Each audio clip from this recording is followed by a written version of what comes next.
Finally, spoken word poet Mr. G with his unique take on Obama's inauguration. This poem is called The One Drop.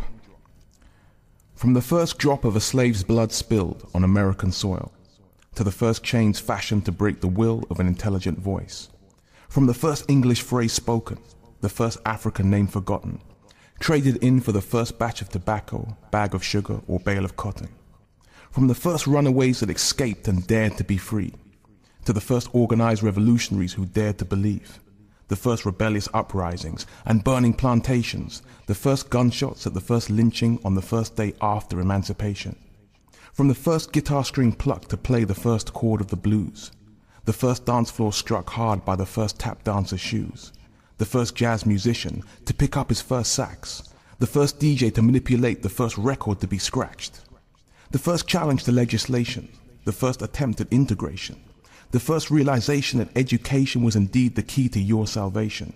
The first black doctors, black lawyers, black teachers, black preachers, black leaders who made the difference for others to start achieving.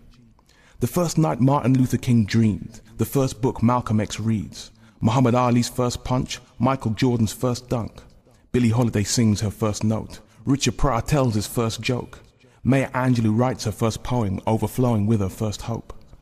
Look into an eternity of mirrors and tell me what you see. Past triumphs and failures, present concerns and future needs.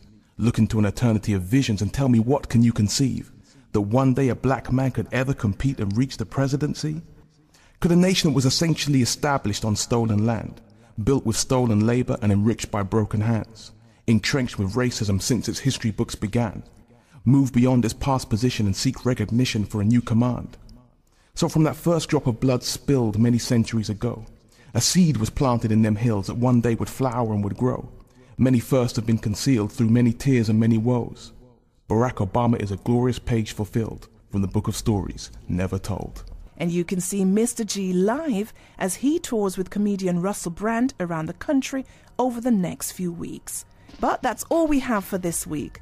Please do tune in next week for another selection of highlights from black programming across the BBC's local radio station.